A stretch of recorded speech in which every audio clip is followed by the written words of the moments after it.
Let's get ready to rumble. Here we go, episode 59 of the Hibs Ramble. We're back to Fantastic Four. Myself, John and Mark are joined by the returning Liam, the newly married Liam. Hello, How everybody. are you, mate? Very well, mate. How are you?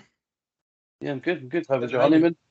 Oh, it was absolutely lovely. It was very hot, That's a shame. and I've come back dripping in Folkestone Island. Yeah, the fact that you've enjoyed yourself has just immediately put a dampener on the rest of my Monday, so cheers for that. Mark, how are you? Good, mate. Good. I've just retrieved my phone and wallet, which I lost on Saturday, so I am a relieved / happy man. I didn't even ask, did you even manage to get into Club T, or? No, I was wearing a Leaf 7 jacket. Oh. I was wearing a Leaf 7 jacket, and he said, "Is that Hibs gear?" I went, "No, it's Leaf 7. And he went, "What are you wearing under it?" So I unzipped it, and I had the Hibs top on, and he was like, "Nah, fuck off." I was like, "All right, fair enough." And Sean, how was your weekend, mate? Aye, good. Ruined by 90 minutes at Easter Road. But apart from that, it was a good one. And you've had a fresh trim for the Monday pod, which we absolutely love to see. Yeah, looking forward to my adventures in the next week and a bit. So I'm excited. What have you got for the next week and a bit? We're on holiday. We're on holiday for 6 days on Thursday. Travel in Italy. Can't wait. Which has nothing to do with the background at the moment, is all I'm saying. Oh no, that looks like a very iconic landmark. Is that not in Newcastle? If you want to see what it is, maybe you should come over to the YouTube channel and have a look and have a guess. You taken in any Serie A soccer on your travels? Unfortunately not. I've been overruled 2-1 because it's actually a trip for my mum's 60th. Although we do have Sunday free, so it would be a real shame if we ended up in a city that's got a game on at that time. Yeah, and I'm sure, given the soccer connoisseur that you are, you'll manage to navigate yourself into the vicinity of a stadium showing live soccer. There's options that I have explored, but the other two that are attending the trip are unaware of that at the moment. Get up. And let's hope it stays that way while this episode is published. Now we'll jump quickly onto Saturday. I'm just going to say that the highlight of my day was seeing that Mark was sat next to senior McLennan at the game. That sort of warmed my heart a little bit, knowing that Colin was just sitting on his own, decked in super dry gear, no doubt, but not on his own. Mark, piss poor game, huffed and puffed, but didn't manage to blow the door down by the end of it. Aye, unfortunately, I think it seemed a bit of a glum afternoon at Easter Road, which started with the starting lineup, to be honest, with I think the biggest controversy / negativity in the comments was Hanlon and Stevenson starting, which just blows my mind a little bit about just how negative the reception was when they started the game, and it just seemed like that negativity kind of followed us a little bit.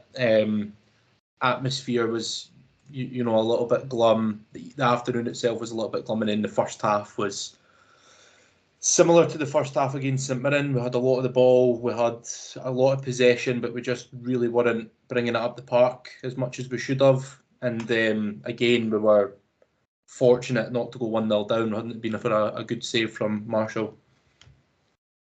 Yeah, no, I agree. Sean, just touching on the team lineup for a second, I thought Hanlon actually played really well on Saturday. I don't think that, I know that Rocky has his detractors, but he's kind of steadily improved since Montgomery's been in the door. But Hanlon came back in and was class. But one area I thought we did struggle was with Stevenson.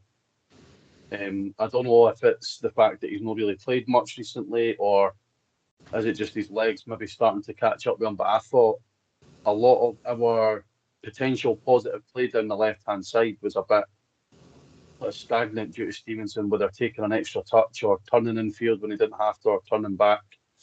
Do you think it was just rustiness, or do you think it's just maybe just catching up with him a wee bit?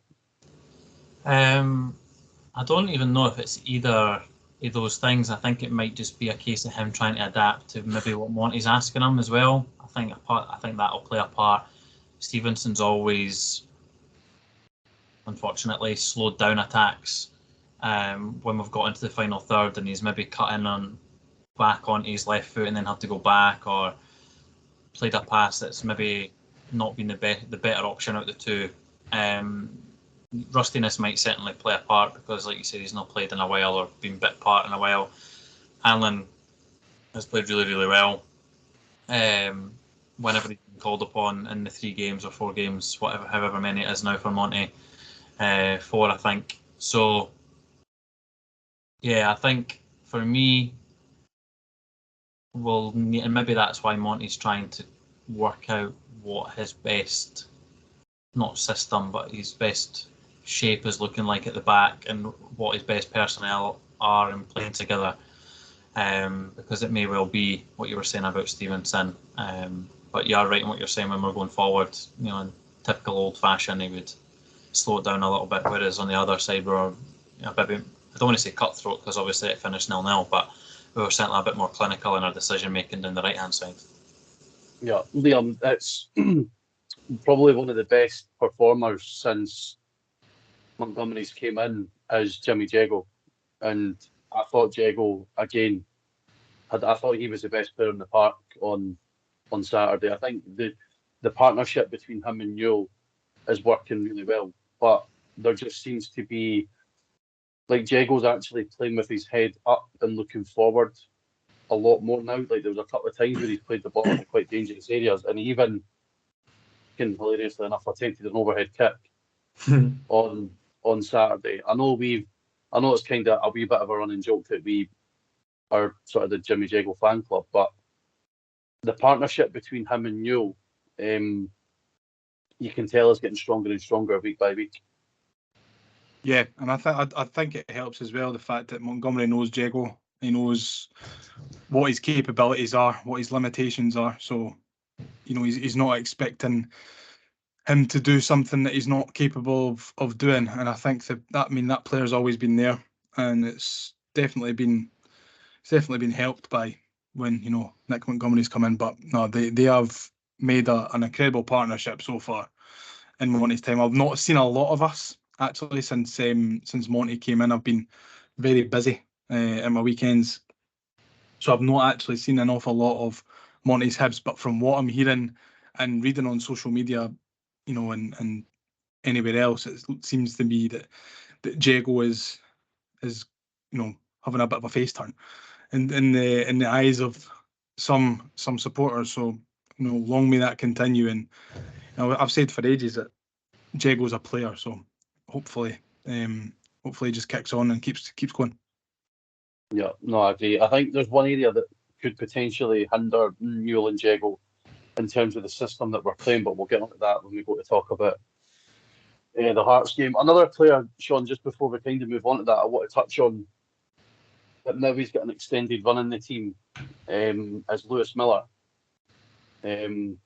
Obviously, he was completely in and out of the team last season. Nobody, for that sort of year, nobody really seen much of him. No one's really heard much of him either.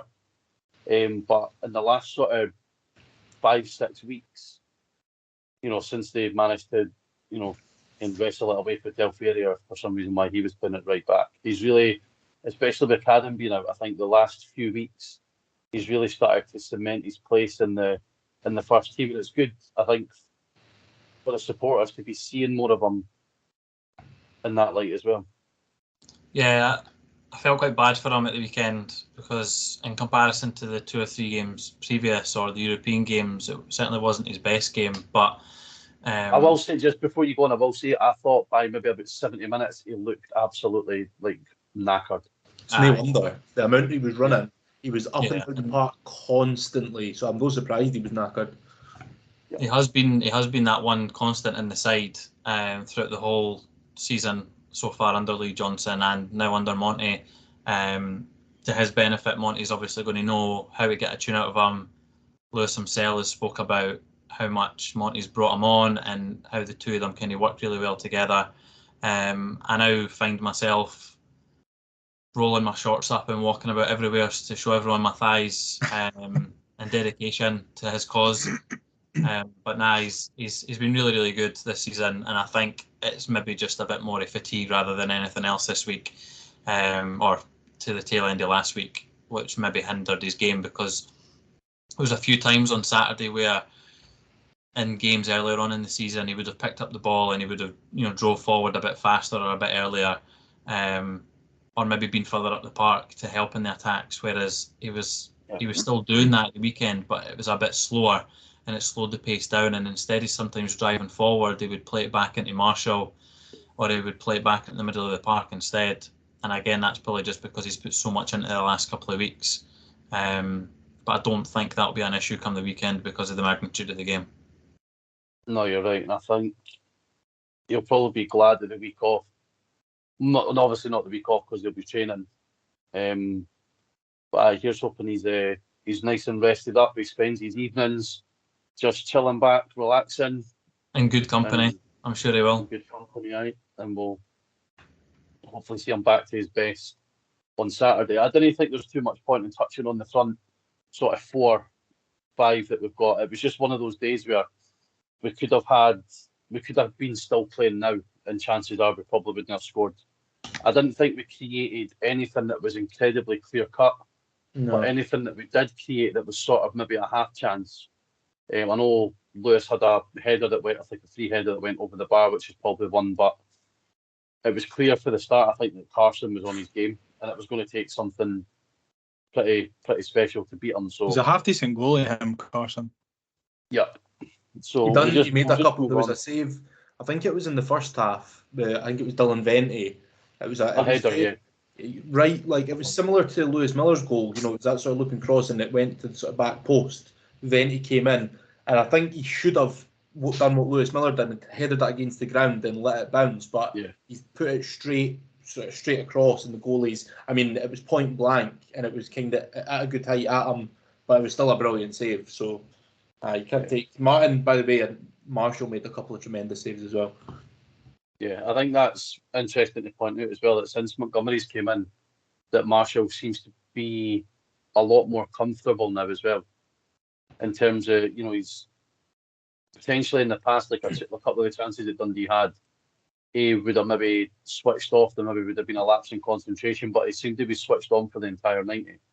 And to be fair, credit to Dundee as well. I think a lot of people thought with him coming up they'd be whipping boys, and especially with Tony Docherty getting his first job, would have thought, well, they're a cert to go back down. But are they nice on the eye to watch? Not would I want to spend money watching that every week? Not, but they defended in a flat 5, and I think it's difficult for any team to try and get between the lines of a defence. It's just so, like, with guys like Ricky Lamy and Joe Shaughnessy, 6'2", 6'3" defenders who just love to head the ball. So I thought that fullback Beck, I thought he was tremendous. I thought he had a brilliant game going forward as well. He looked quite dangerous at times. I thought he was. Yeah, he's on loan for Liverpool, I think. Is he? And I think you're right. He kept Boyle relatively quiet, and then also Ellie, when they switched wings, he kept Ellie quiet as well. But it's just one of those games where I think you need to try and take the positives out of it. We're still unbeaten under Montgomery. I think that's 3 wins and 2 draws in the last 5 league games. Another clean sheet as well, which we were toiling for at the start of the season. Fans as well. I think fans booing at half time and full time's a bit of a piss take. I don't agree with that at all. I don't know what some folk are expecting. I actually posted something on .net because people just ranting and raving about Gier being shite. And it was like, look at the context of everything, like the way he was treated last year, etc. But some fans are just for the way that they are. But I didn't necessarily agree with the booing at half time and at full time, given what Montgomery's actually trying to create. And it was 0-0. But it's not going to beat.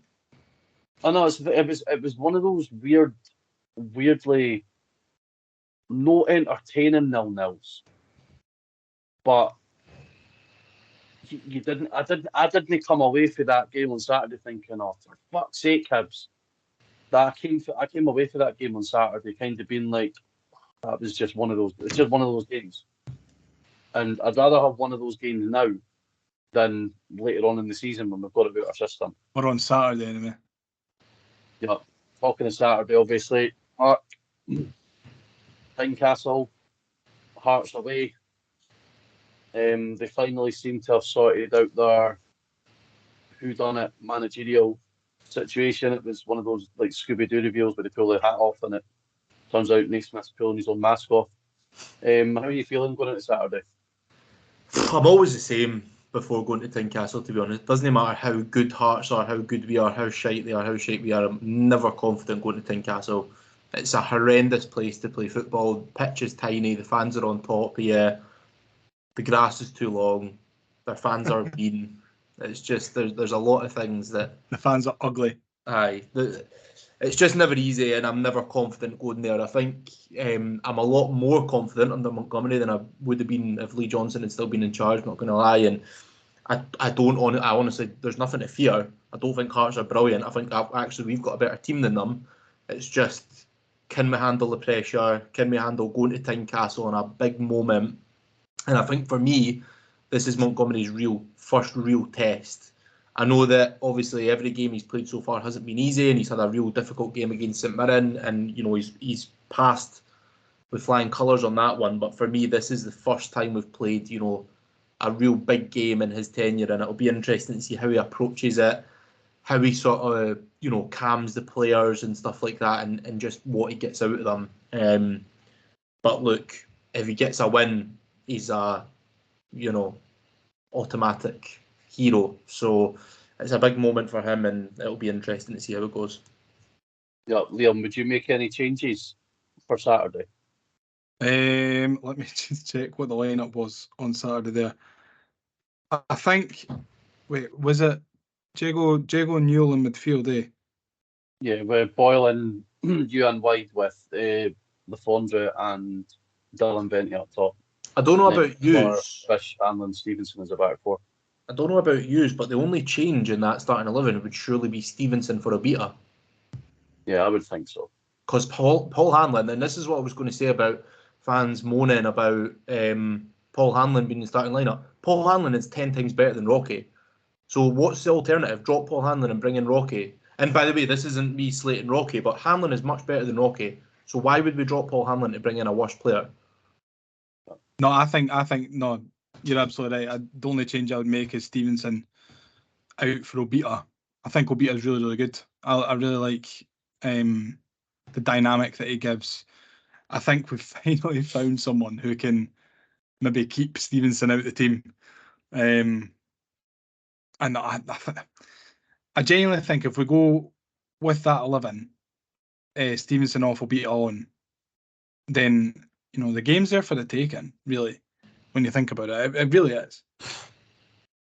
No, I would tend to agree with you. Sean, looking at sort of the two of us so far this season, Hearts have only got one win at home in their 3 home league games.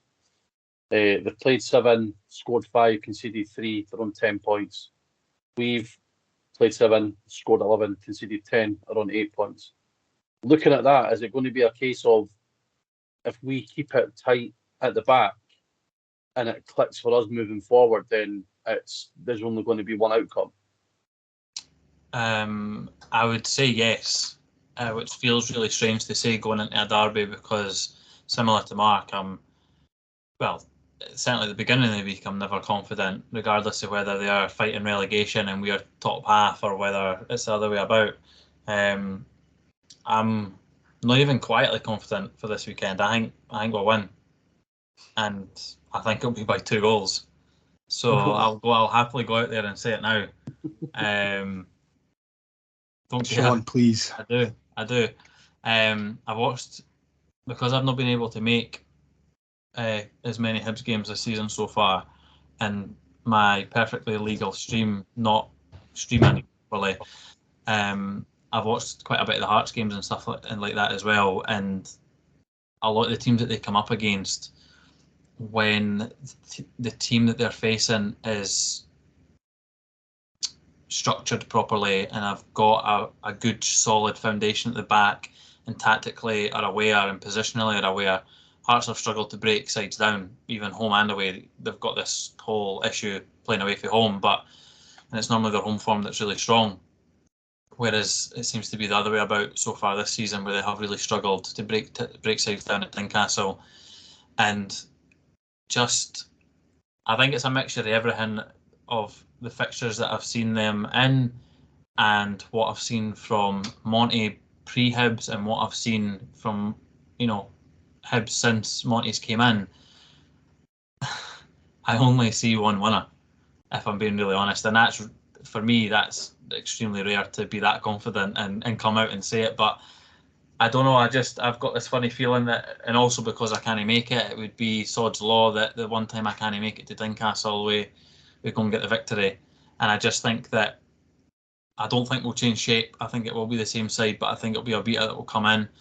I think it will be a very cagey start. I think it'll actually be Hearts that'll try and start fast and try and put pressure on us because it's Montgomery's first derby.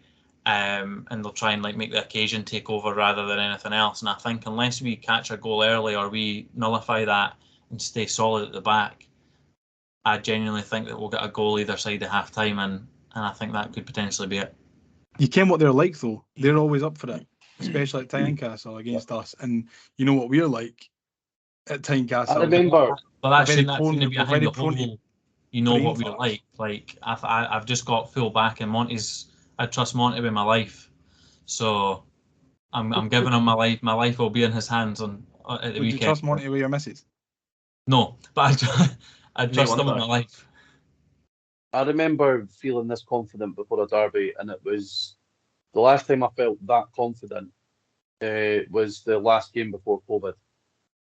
And they'd only won 2 games all season. I think they only ended up winning 4 games all season, and 2 of the wins were against us.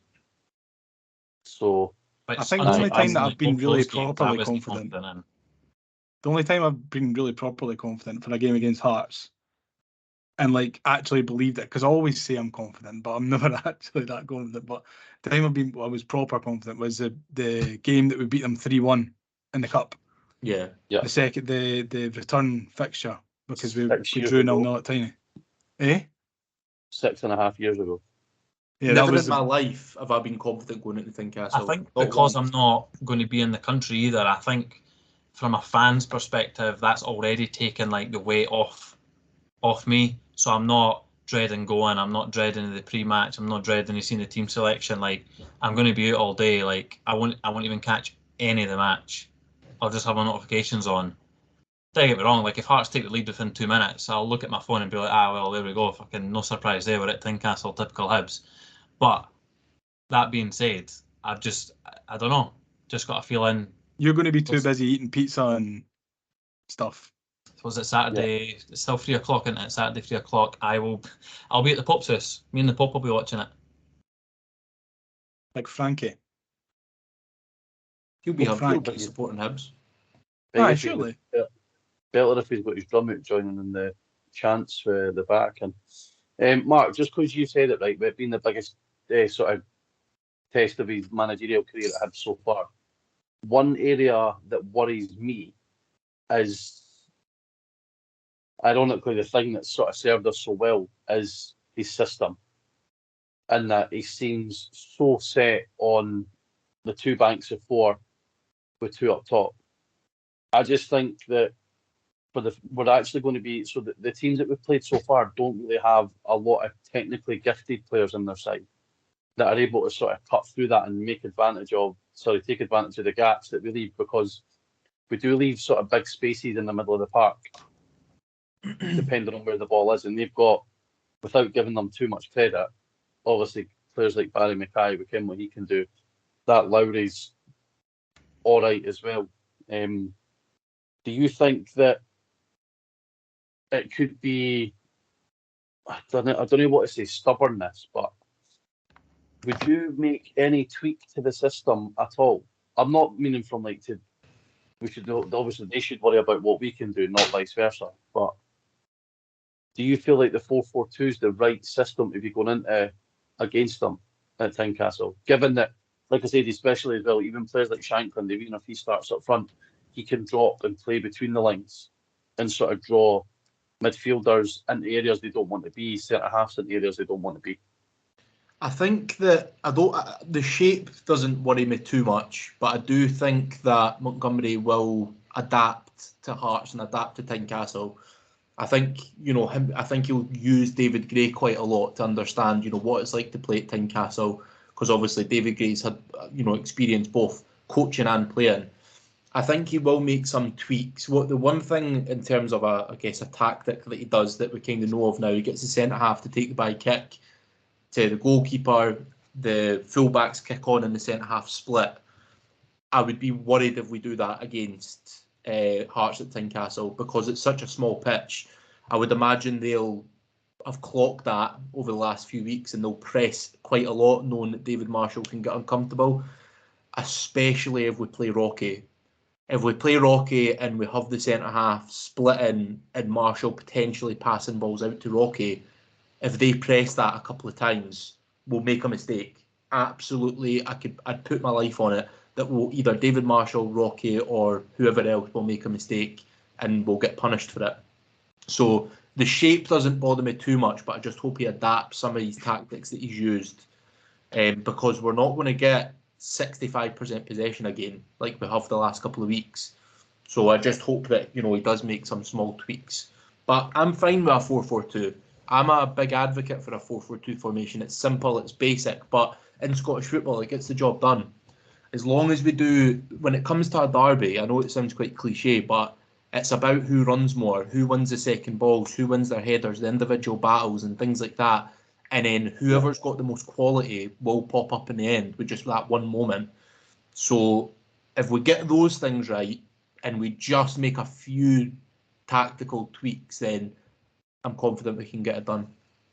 Yeah, I think that sort of battle in the midfield is going to be key. If Diego and Newell are on it from minute one, then that's where we'll win the game. Because if they're winning their battles in the middle, it'll give players like Ellie and Boyle confidence out in the wings. Venti, I think, has, depending on who he goes with, but I think he might go for Deutsch with this one just for his physicality, because he's got the sort of size to trouble whatever fucking gutter they've got playing at centre half. I don't even know who they've got that. They've got that football factory wannabe, haven't they? Kent. Yeah, they've got Kent and Kai Rose, which don't. Kent's got and played quite well this season, but Kai Rose doesn't bother me at all. That Rose is shite. Absolutely. And Montgomery's going to know Kai Rose's weaknesses. Yeah, he'll know Kai Rose. He had him at the Mariners, didn't he? Well, think of the game that we won last season when Nisbet scored. Nisbet absolutely fucking ragdoll. So if Nisbet's going to ragdoll him, I reckon Deutsch will be able to do it. In terms, I think Adam Lafondra's a good shout though as well, because he's played in games of this magnitude for his whole career. For game awareness and game smartness, I'd go Adam instead. I just think for the physicality side of it, I think Deutsch might be a better shout. Even though I do think that Deutsch this season has been better and more effective coming off the bench than starting. I think either or is a good option, to be honest. I don't think that there's a poor option. Yeah, up top. No, we spoke about this last week, that we've got a really good bank of attackers in terms of across the board with all five of them. Liam, just touching on your shape, just in case you're about to move on for it. I think what I would try and reassure you anyway about the shape aspect of it is Hearts are kind of playing in a 4-4-2 anyway, and have been for the majority of the season. It looks like the majority of the time their number, or so-called number 10, is either been up alongside Shankland's, or Shankland's been in beside the number 10 and been dropping deep, very similar to what we're doing. So normally I would be considering a derby getting overrun in midfield, because they would flood the midfield with the bodies, whereas in recent games Hearts haven't necessarily been doing that, or they have to an extent where both their strikers have been dropping or both their attackers and leaving their wider players higher and wide.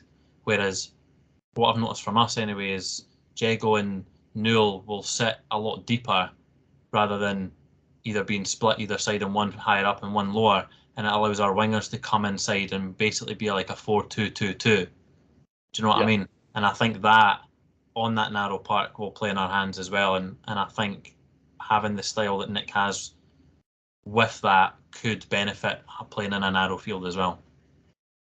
Liam, do you think that fan opinion will be forever shaped dependent on the result on Saturday? Because we've seen what happened to Johnson last season.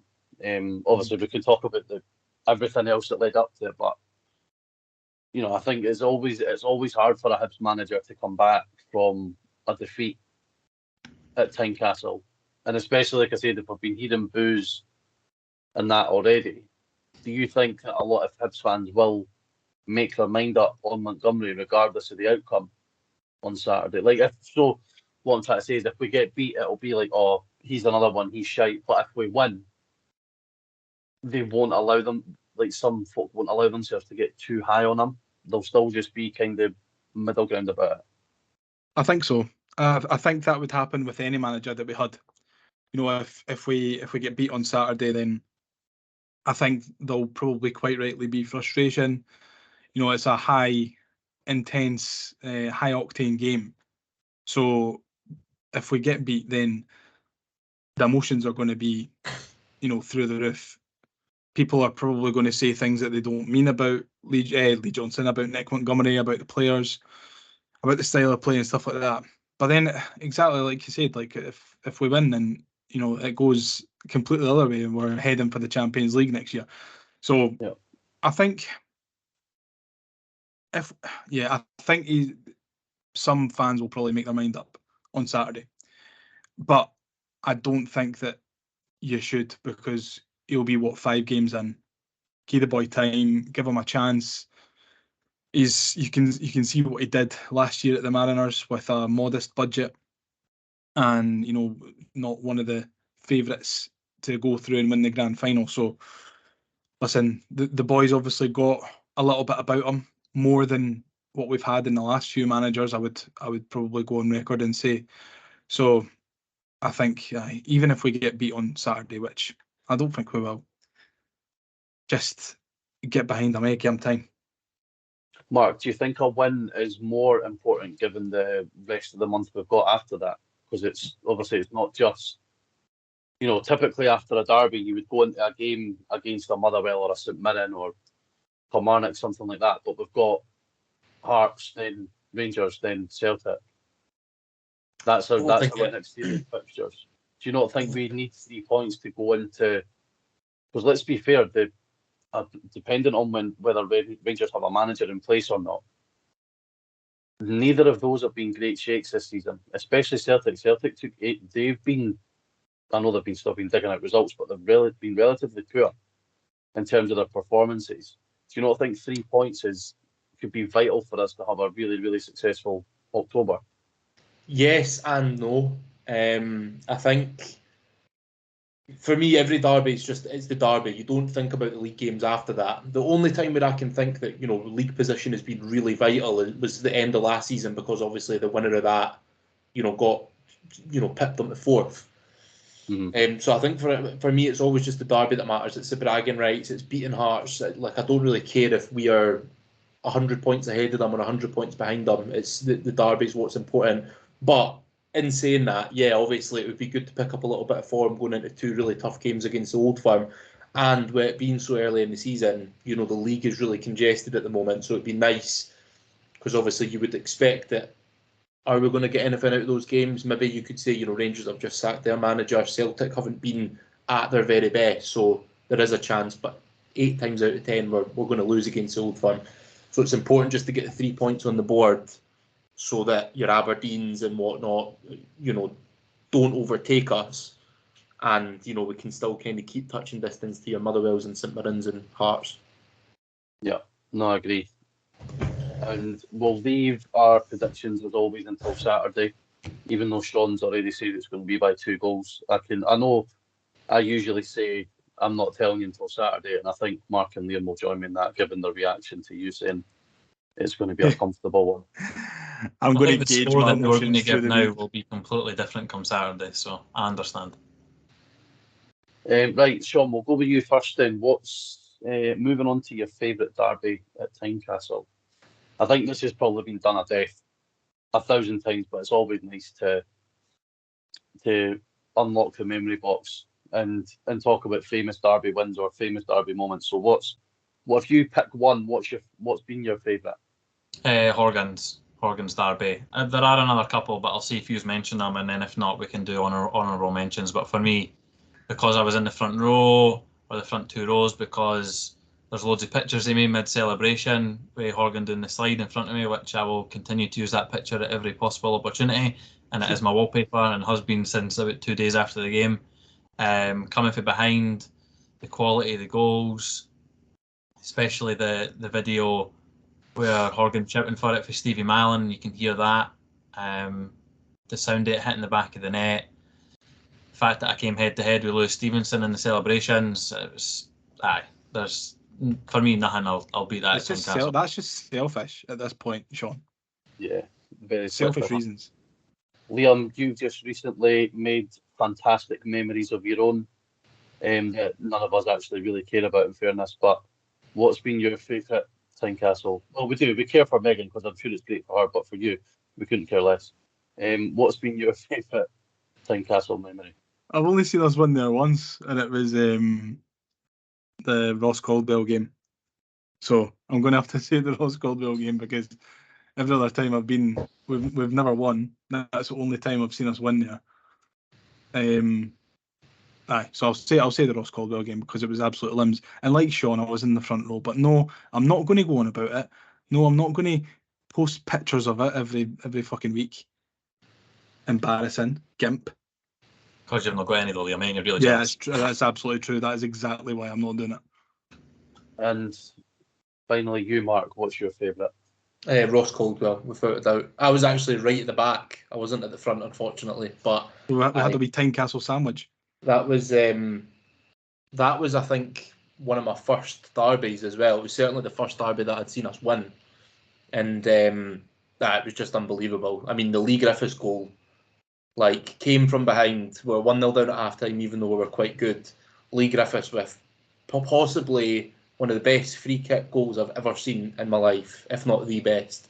And then, I would have probably taken a point, but Ross Caldwell with, by the way, another peach of a goal on the 90th minute or something. It was very, very late in the game to get the 2-1 win. And, we'd had an awful record against them in those years because we were absolutely shite. It was the season before we went down and all that. And it was just absolute bedlam. So good. It was unreal, eh? I'm going to say something controversial. Incredible as well. I'm going to say something controversial for that Griffiths goal, that if Jamie McDonald's a competent goalie and stands on or near his line, that doesn't go in. Mate, it's a fucking beauty. It's top bins. Yeah, it's not. Watch it back. It's not top bins at all. Nah. It completely dips over. Mark, I'm with you. Mark, I'm with you. It's top It's bins. a good goal. It's a great goal. I feel quite blessed in that. Well, I say blessed, but since I started going in '97, I've only missed 2 derbies at Tynecastle. I don't think that's a blessing, though. I think. So I've seen all the decent. I've seen certainly this generation's wins. Millennium Derby was class. Because that was my first proper memory. I must have been so that was 1999. So I was 8. That was good. That was in a proper spell for us. But I think the obvious one, the 2-2 game. Just the fuck. I've never experienced scenes like that in my life. It was just fucking limbs. And I've said this before. An equaliser as well. It's the only time I've managed to end up in the row behind celebrating. I don't reckon physically. Is that the right word? Well. Yeah. How the laws of physics determined that when everybody goes forward, I somehow went back.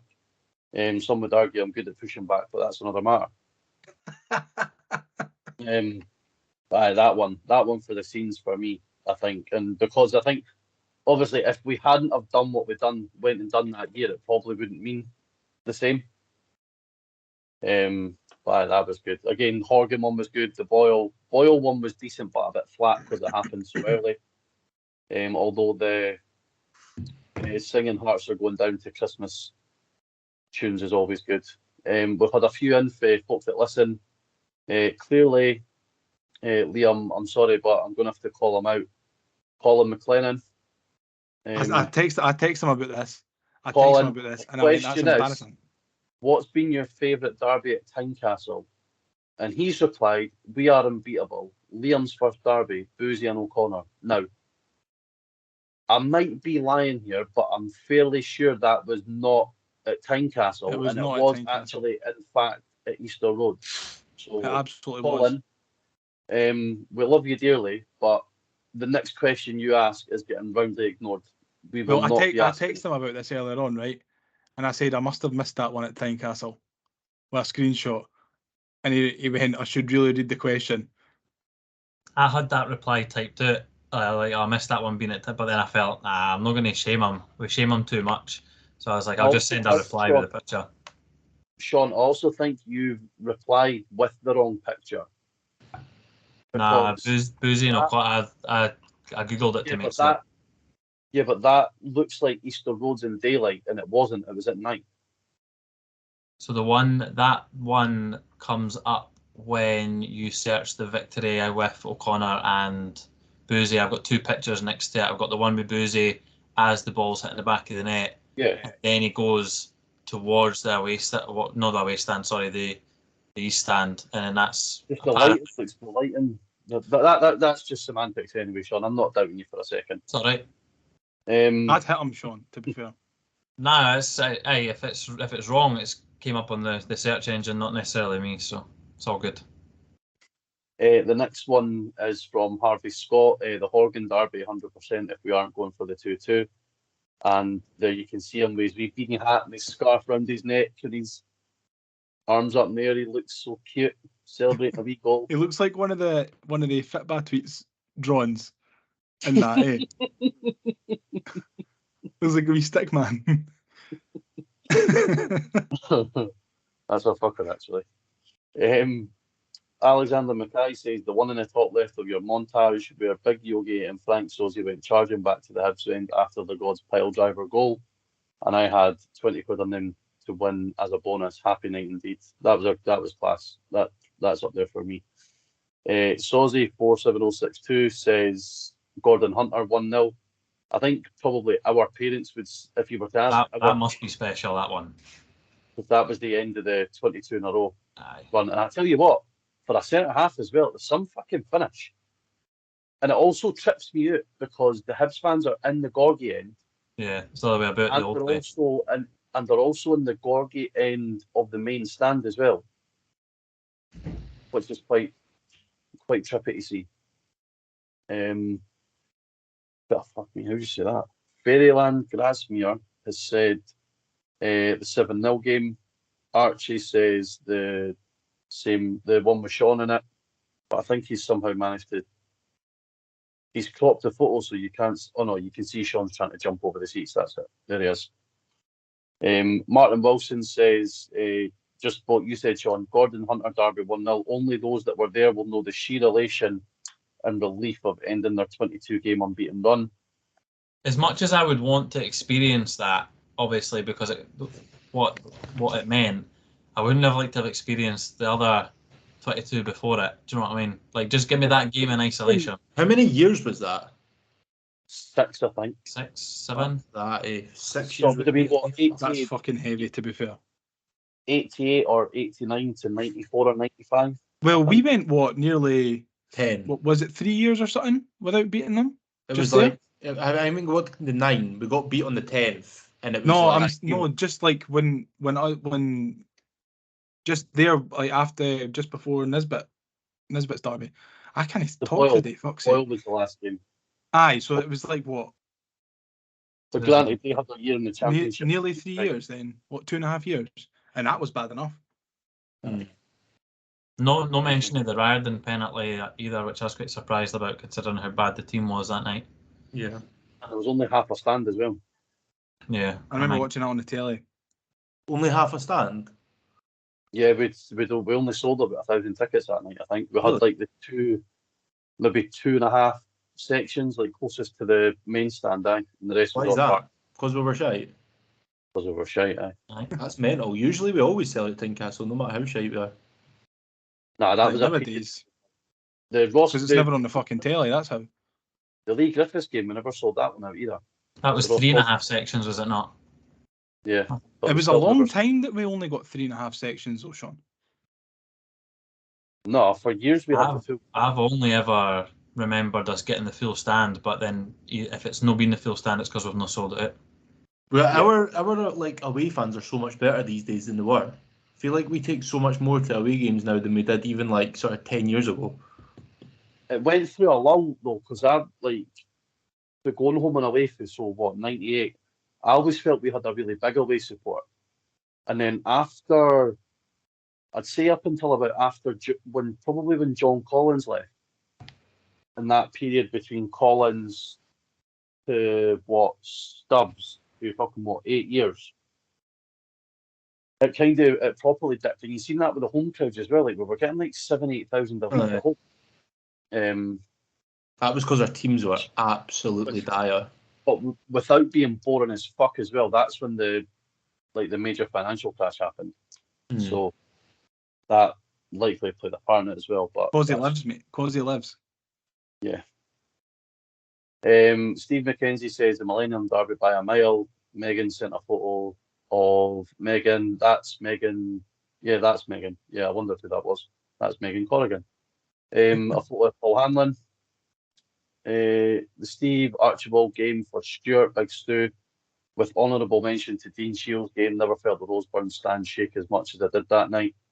That was class, actually. Peter Keenan said, apart from 7-0. And Benny Brazil says, Sparky free kick in the top corner was decent. Ross Top corner. In the subsequent, it wasn't top corner. Harry B. Bounce was epic, but the Millennium Derby was tremendous. Taps off in December. See my mate who could only get a ticket for the Hearts and sitting at the end was class. How could you do that? Like, imagine Hibs scoring a screamer at Tynecastle and you're sitting in the home end. I know, mate. How would you be able to contain yourself watching the full stand going Raj, and you're just having to sit there like, oh, for Fuck's sake, Hearts.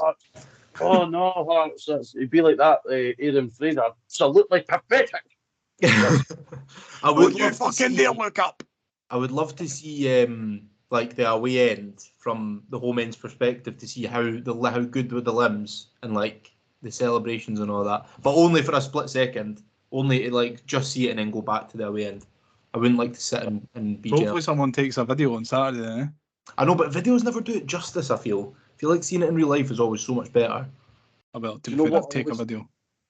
On TV, when you see it for videos as well, that Hearts limbs at Easter Road always actually look pretty good. Aye.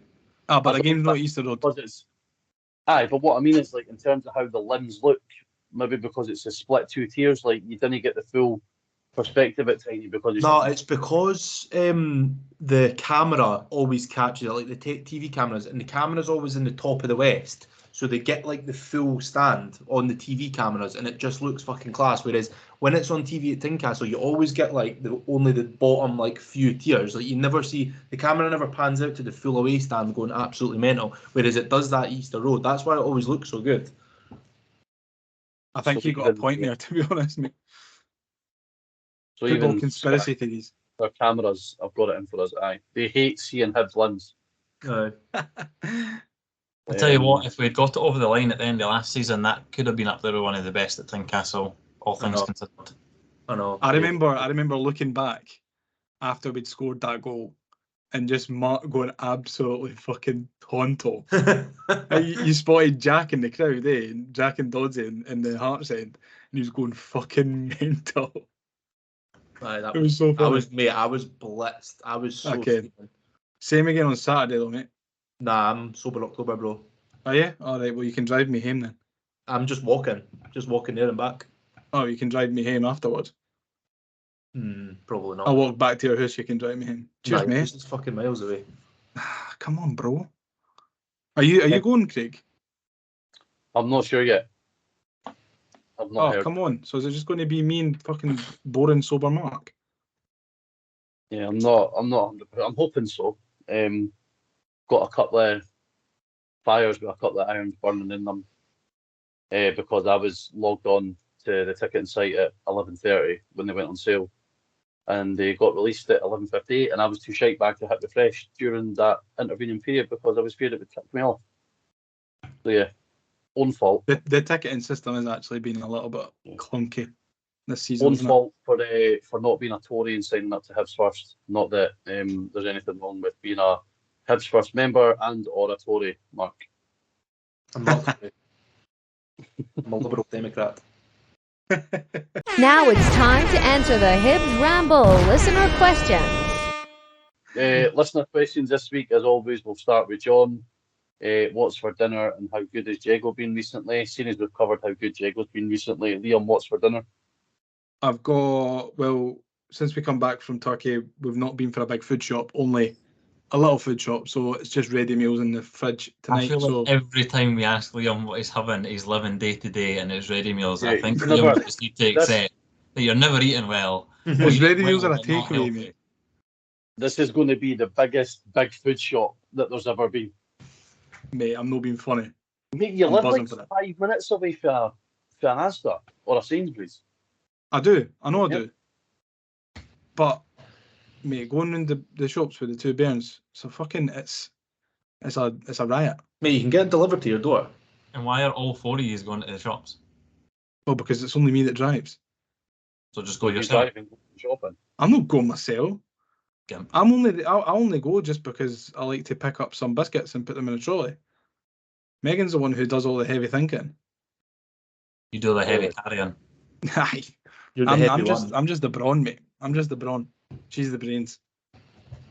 But yes, it's Mark, a ready meal. It's a spicy pasta. Sean will be delighted to hear. You're having plenty of that. Mark, what's on your plate tonight? We are having paella with some flatbreads and some various dips such as hummus and tzatziki. Very Mediterranean.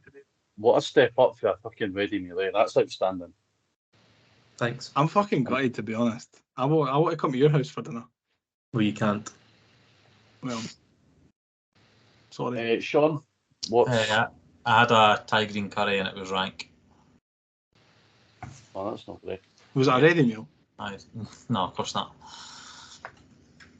I had homemade chilli and it was absolutely outstanding. Oh, I like chili as well. Yeah, I had a wee burrito. Well, I don't know if you'd call it a burrito, but basically my chili and rice, I put it in a wrap and wrapped it up and ate it. I'll tell you what I had for lunch though. But I went to the granary. I didn't stick it on the German. I just had it as it is. All right. I went to the granary at lunch at Leith and I had steak and chips. There it is. So that kind of makes up for the ready meal nonsense. John Tommy's thrown us a curveball here. What's for breakfast? What was for breakfast or what's for breakfast tomorrow? What's for breakfast? I'm not a big breakfast guy, if I'm honest. Neither am I I know really. that kind of belies my size, but I'm not a huge breakfast fan. Sean, you're definitely a breakfast guy. 1,000,000%. Yeah, I normally have 2 sandwiches or 2 toasted sandwiches filled with 2 bits of bacon in each, an egg in each, and about 100 grams worth of chicken. But I didn't have time to do that this morning, so For breakfast? for breakfast. But then I don't eat till dinner, so I'll fast between Oh, right. whatever time I have that at until my dinner. That's fair Right, enough. so toast with bacon, egg, and chicken. So overall, it's 4 bits of toast, it's 2 eggs, it's 4 bits of bacon, and 100 grams worth of chicken. Put into That's 2 the weirdest, put that into is the 2 weirdest sandwiches, breakfast I've ever heard in my life. and it sets me right up. I didn't have it when I first wake up. I'll have it like a good 2.5 hours after I wake up. So what would you So have? which if is you're in the what time? Like 10 o'clock? Half 10? Give or Would you take. cook, if you're in the office, would you cook that? And then Oh no. take it all in? Nah, if I'm going into the office, I'll either have like protein pancakes or I'll have scrambled egg or something if I'm in a position to get that made. I had, Fucking hell, by the way. I'll tell you I what, had Sean, I had 2 link sausage rolls this morning. you're a healthier guy than me. Came what I had for my breakfast this morning. I had a fucking Mars bar. I thought you were going to say a ready meal. At about 11 o'clock. I just went. I was in the office and there was Mars bars and Kit Kats and all that kicking about. And had a Mars bar, but I came what I do like for breakfast, and that is a big fat bowl of Weetabix crispy minis, the chocolate ones. They're incredible. Good shout. They're Good incredible. shout for breakfast. I've been having bagels recently. Bagels are Obviously, class as well. Yeah. I like a bacon, egg, and cheese. Like a nice bacon bagel has been my favourite one recently. Stick it on the jar, man. Melt that cheese. Colin, did Liam enjoy his honeymoon? Don't care. It's a bit weird given that he's your son. Like, you should already know this, Colin. He's asked me already. Yes, I did. Yeah, and you've put 3 emojis at the end as LJ the man for the Rangers job. You clearly think you're funny. I'm going to tell you right now, Colin, you're not. You're not funny. So yeah, that'll be that for you today, Danger Mouse. Okay, you just think about yourself for next week. Gav Dick. Oh, here we go.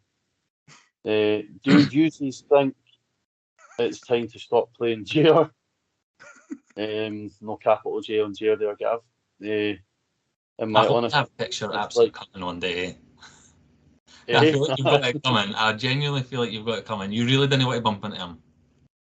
It's like having To 10 be men. fair, I seen this message earlier on, and I was like, "Will I put it in the chat? Will I not put it in the chat?" I read it, and I was like, "Oh, Gav, So, Gav, I this is read going it. to get torn apart." I read it earlier and I thought, oh, that's a good one for Gav. Cheers, mate. And then I've seen the uses and it's just triggered me. So stop playing Jair. It's like having 10 men is so weak. Want the guy to do well, of course, but should we be looking to get rid of him? 1-0 Derby win. Levitt in brackets off the bench will smash one in from 25 yards. I don't think we should get rid of Jair. Jair needs another couple. If it gets to January and he's had sufficient game time and he's still not contributed anything, then I think we can have that conversation. But not yet. No, not yet. I think Monty obviously likes him. Monty sees something in him, so I think what you've got to do is just trust the process at this moment in time. What type of game do you think that we need to see any of Dylan Levitt? Because he's not played a single job in recent weeks. Was he fit? Or at all, and he's been on the He's bench. been on the bench since the Kilmarnock game, and he's not played a single minute. He's not came on at all, and he didn't look like he was interested whatsoever when he got made to go round the park at full time on Saturday. Yeah, I'm not sure. The 2 system definitely doesn't suit him. No. But what I did notice was that in the I forgot we signed him, when they do this new sort of crossing and shooting warm up at the end of the warm up, he was in with the strikers doing finishing. So I don't know if that going to be deployed as a 10, maybe, rather than a 6. possibly, which would absolutely trigger me if he was to play as a 10 while wearing 6. Yeah, But no, hey, that is. It's triggering me that he's wearing number 6 anyway. Harvey Scott says thoughts on folk apparently booing at full time on Saturday. I thought it was out of touch as it easily could have been 4 or 5-0. I've kind of touched on that already. The boo boys need to boo off, in my opinion, but that's just my opinion, not representative of the Hibs Ramble's opinion. Albert Street says, why is Naismith's face so punchable? I don't know, but it just is. Oh, mate, you wouldn't be tired of hitting it, would you? No. How many? He looks like a rat. Yeah, he's wee. I also understand why Hearts fans are so frustrated with his interviews, because I listened to one last week and bloody hell, it was painful. Have you heard the way he talks though? Have you heard when he played? He spoke like a proper Ned. He talks and now about he's Billy Mackay and Lawrence Shankland and Cammy Devlin. And puts the ball in there. He's like the Scottish Gary Barlow. That's what he sounds like. Very fucking boring. Mm. There was one that I think he done. I think it was maybe when they were out in their pre-season tour, and it kind of tried to clarify this whole McAvoy, Naismith, who's the manager, who's not. McAvoy wears a stopwatch on the bench, which I think tells you everything you need to know, given that he also wears an Apple Watch, and there's also a clock at the side of the pitch that fucking tells you the time that the game's on. But I remember watching it and tweeting something like, oh, this is inspiring as hell. If I was a Hearts fan, I'd be right behind this. And one of my mates bit, and he bit hard, but I try to compare it to Johnson. At least we got patter out with Johnson. You're getting absolutely no patter out with Naismith. Yeah. James Kinneborough says, how much does Lewis Miller deserve the chance to play for Australia against England and New Zealand during the next international break? Someone should ask him that, I think. Yeah, I think Yeah. it's probably best to hear what Lewis thinks about that himself, to be honest. And final question is from Billy Sterling, the King of the North. Thoughts on the derby once again being snubbed by Sky? Now, for me personally, it's going to piss me off if I don't get a ticket for Saturday. But if I do manage to get a ticket for Saturday, then thank God. Like 3 o'clock on a Saturday for a derby is an absolutely sensational kick-off time. Yeah, it's brilliant. And obviously for Sean I don't doesn't really care for. I mean, it's annoying when it's not on the telly, but there's ways and means nowadays. It is frustrating, and it should always, regardless, it should be part of the contract that they're all on the derbies, or on the TV. Sorry, It just shows you how little Sky care about Scottish football, though. The amount of poor derbies that have been on the TV, 0-0s, borings, and you don't really get the magnitude of the game. You don't really get the importance of the fixture in those 0-0s, I feel. And not that I can understand why it's not getting picked. I was had the lovely fortune of standing in front of Luke Shanley at Aston Villa away and had a good chat with him about how it all works and stuff, and it was a real eye-opener for me from the other side of things. Well, what did he say? He said things. Some of the stuff that he was mentioning was really informative. It's just unfortunate that again it's not been picked. So what was Luke Shanley just saying? At the end of the day, the only teams that we care about are Celtic and Rangers. Luke Shanley's a great guy. I know. He sounds like a great guy. He is a fantastic guy. As a representative of Sky, surely. You can guarantee about the old firm. You can guarantee that they'll manage to be Sky's reporter at Tynecastle on Saturday for Soccer Saturday. He was down doing English football though. He was down doing Leicester, eh? So yeah, I've seen him at a few away games in the past. Looks all right. Good lad. Yeah, but anyway, that'll be it for us for tonight. We've got Instagram questions as well, Craig. Oh, sorry, so we do, yep. And we've actually had a DM from Scott McIntosh as well, from Amaruso. Let's have you? Oh, again, my notifications aren't coming through. Sorry, lads. No, it's okay, mate. Don't worry about it. See, just while you're pulling them up, Craig, can I just give a little shout out to Barry Wilkins and Pilot Beer for sending us all out a 4-pack of their 23-24 special edition Hibs beers. There is none in here because I've drank them all. They were absolutely delicious. So a big thank you to. I've not actually tried them yet. Mine are still in the fridge. Well, I had we win at the weekend. They'll go down very well. I've drank them all, but no, a massive thanks to Barry and Pilot Beer for sending them out for us because they were all absolutely tremendous and I've very much enjoyed them. And I'll probably go and get myself some more. Yeah, echo those sentiments exactly. Thanks, Barry. I've not tried it yet, but like I said, Sean said, hopefully we'll get the packaging and the cans looked fantastic as well. The cans looked unreal, really. The box itself is fucking sensational. Massive fan of the box.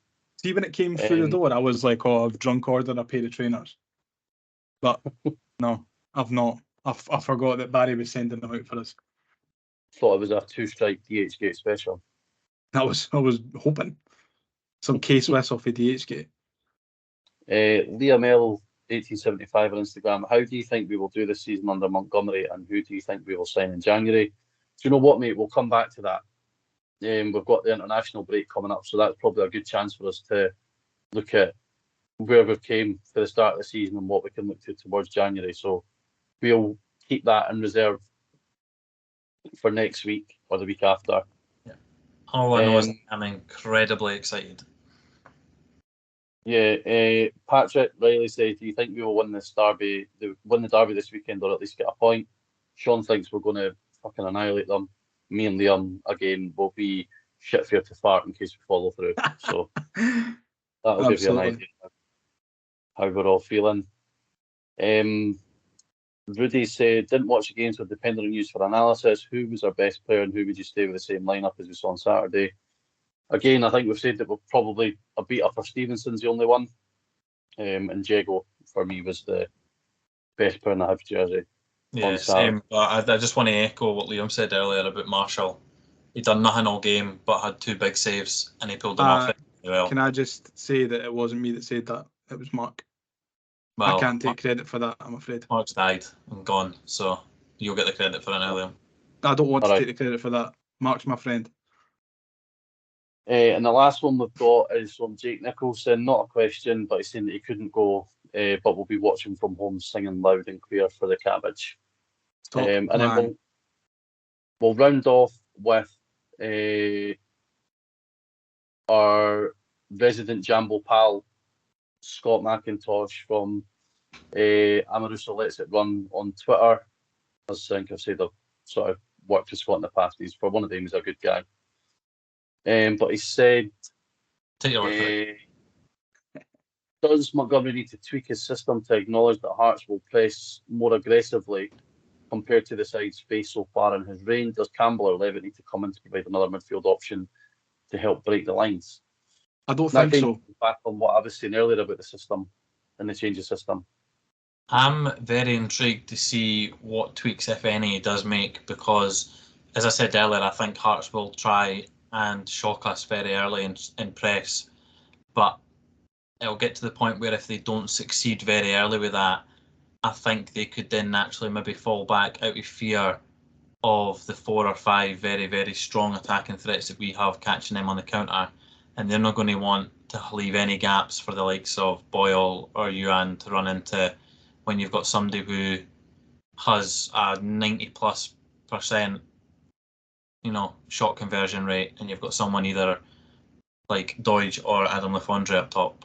So I'm very curious to see how the first half especially pans out. Full time 0-0. An absolute nap, isn't it? But cheers for that, Scott. Hopefully you'll be listening in next week and we'll be celebrating and you'll be lying in your bed in tears. But we'll wrap up for the night. As always, catch us on Facebook, Twitter, Instagram, YouTube, the Hibs Ramble. Normally at this point we'd say enjoy your week and we'll be back next week. However, we will be back on Thursday morning. So get your bells on. The notification bell, ping for YouTube. Get that on. Get your. I don't know if you get for some people, Craig, depending on where music. they're located in the world, it will be Thursday evening by the time it comes. Yeah, so Greenwich Mean Time. Other side of the world.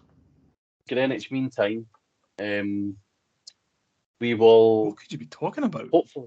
Hopefully Thursday will be a good eye, mate, from everybody at the Ramble. We'll leave that with you. What's that meant to mean? Wow. Who knows? I could be skipping ahead of myself here. Let me just get these juicy thighs out for everyone to see. Something about Australia. Yeah. Oh, cheer, Liam. I couldn't have guessed if you hadn't have said that. I've fucking given it away, haven't I? Yeah, and ironically, not like the picture behind me gave it away for the whole episode for those watching on. I thought that was the Tyne Bridge. Sean's been sat in front of the Tyne Bridge all night. Oh no, wait, actually, he's in front of Paul Gascoigne's coming on the pod. Sydney Harbour Bridge, Australia. What possibly could that mean? Tune in at 10 o'clock on Thursday morning to find out. Cheers for listening. Cheers. And Bye. Let's get ready to rumble.